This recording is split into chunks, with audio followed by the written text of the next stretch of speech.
Jesus did not abolish the Mosaic law. Hi, my name is Wim Sweden. Welcome to my channel.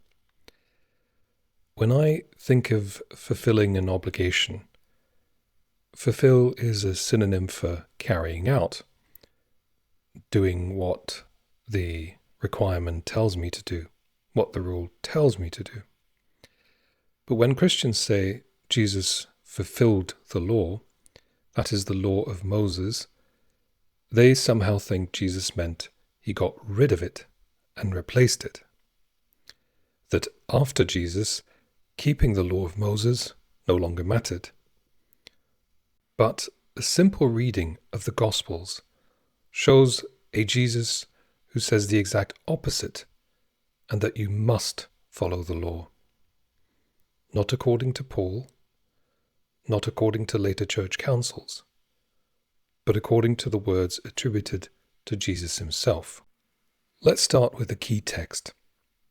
Matthew chapter 5, verses 17 through 19. In verse 17, Jesus says, "Do not think that I've come to abolish the law or the prophets.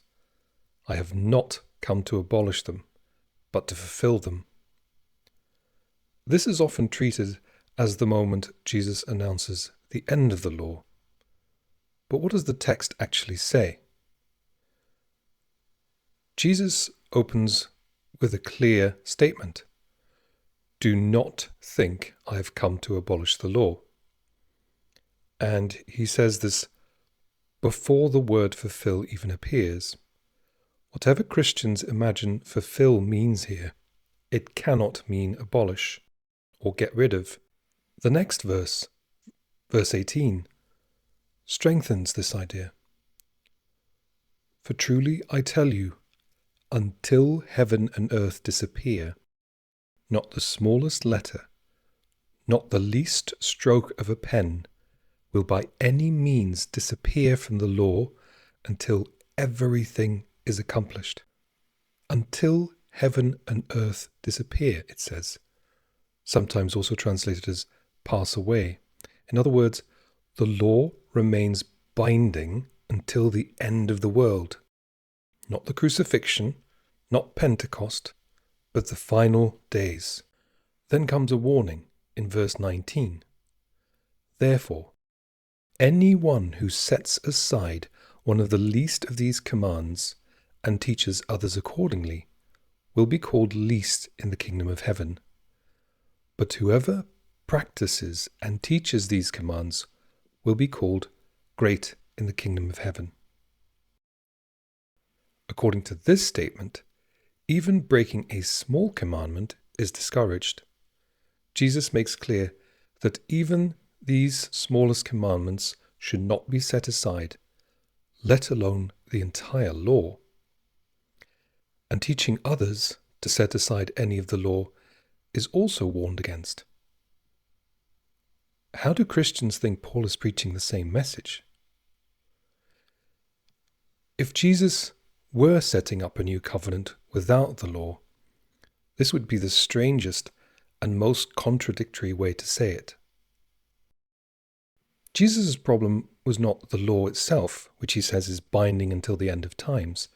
His problem is certain people teach it correctly, but then do not practice what they preach.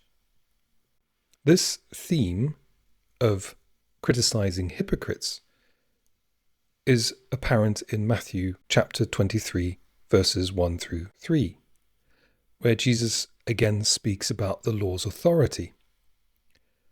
The scribes and the Pharisees sit on Moses' seat, so you must be careful to do everything they tell you.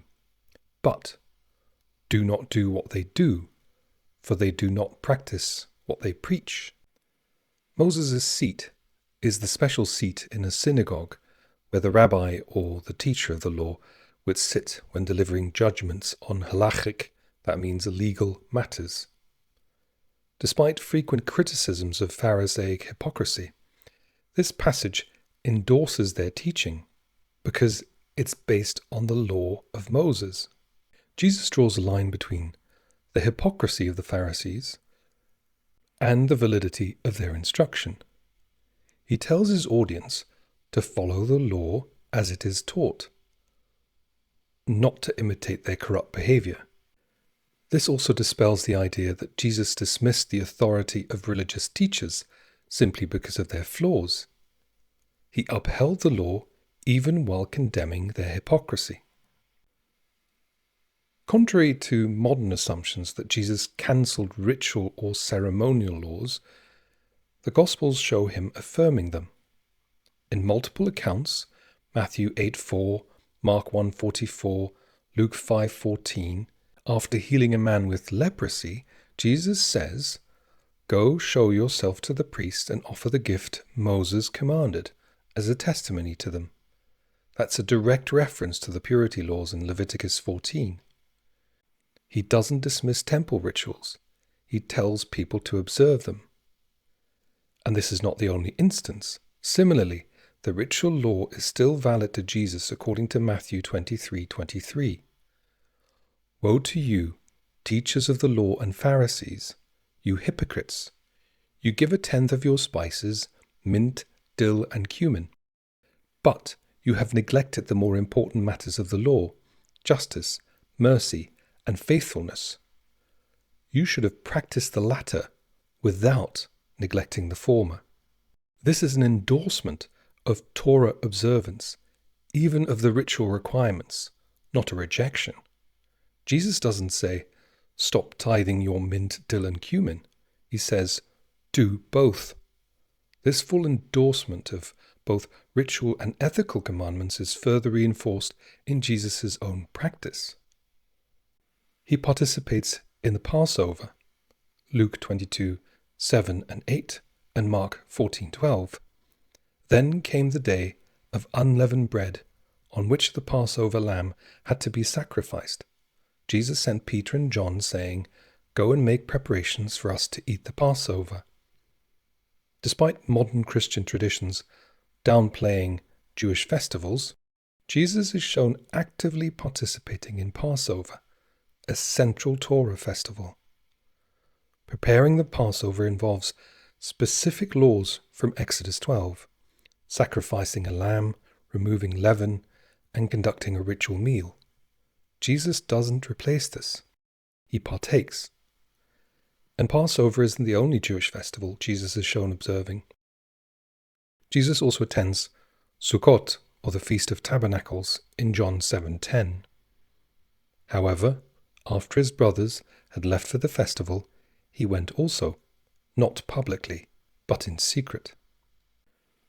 John's Gospel, often considered more theologically developed, still depicts Jesus attending Jewish pilgrimage festivals.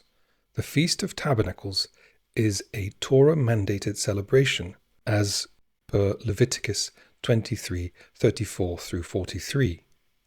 There is no indication that Jesus sees it as obsolete. And in that same chapter 7 in John, in verse 19, Jesus explicitly repeats that the whole law should be followed, as he reprimands others for not following it when he says, "Has not Moses given you the law? Yet not one of you keeps the law." And when Jesus does push back on religious practice, it's not the law itself he critiques, but the traditions that obscure or undermine it. This is the case in the hand-washing debate in Mark 7:1 through 13 and Matthew 15:1 through 9.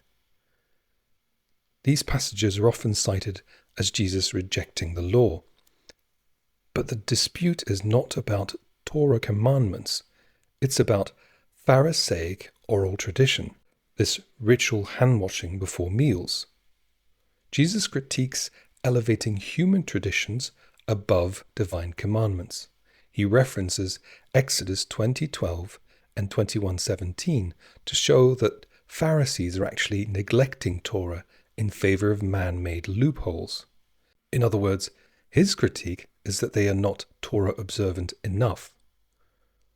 The same interpretive approach continues in debates over Sabbath observance. Jesus is often shown to heal on the Sabbath and is criticized for it. But look closely at his response in passages like Luke 13, 10 through 16 or Matthew 12 verses 9 through 12. He said to them, "If any of you has a sheep, and it falls into a pit on the Sabbath, will you not take hold of it and lift it out? How much more valuable is a person than a sheep? Therefore, it is lawful to do good on the Sabbath." He never says the Sabbath shouldn't be observed. He argues that his interpretation, healing as permissible within the law, is in keeping with the law's purpose. His approach is consistent with halachic debate, not abolition. Even when Jesus summarizes the law, he does so without discarding any part of it. In Matthew 22, verses 36 through 40, Jesus says the law can be summarized in two commands: love the Lord your God and love your neighbor as yourself. But he then goes on to say, all the law and the prophets hang on these two commandments. That's interpretive language. It doesn't say these replace the law. It says everything else depends on them. It's a hermeneutical principle, not a rejection of Torah.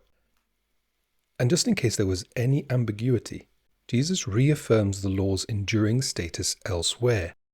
In Luke 16, verse 17, Jesus says, "It is easier for heaven and earth to disappear than for the least stroke of a pen to drop out of the law." This aligns with Matthew's claim that the law remains until heaven and earth pass away.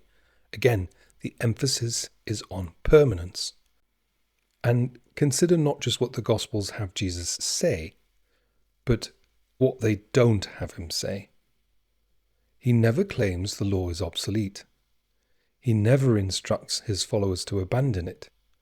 And he never replaces it, but operates squarely within it. The non-Torah observant developments come later, especially in the letters of Paul, who explicitly argues that believers are no longer under the law. See, for example, Galatians 3:23 through 25 or Romans 10:4. But that's Paul, not Jesus. The sayings attributed to Jesus show a figure who upholds the law of Moses, interprets it through a certain interpretive lens, but never gets rid of it. He challenges shallow observance and hypocrisy, but not the law itself. The Gospels presented Jesus, who is a reformer within Judaism, not the founder of a new religion detached from the Torah. This presents a tension between Jesus' own teachings, as represented in the Gospels, and the later theological developments of early Christianity. And it raises questions about how well modern interpretations align with the Jesus of the Gospels. Jesus was a Torah-observant Jew according to the Gospels, and there was no indication that he wanted anyone to be anything else. Let me know what you think in the comments. I look forward to reading your insights, and see you next time. Bye.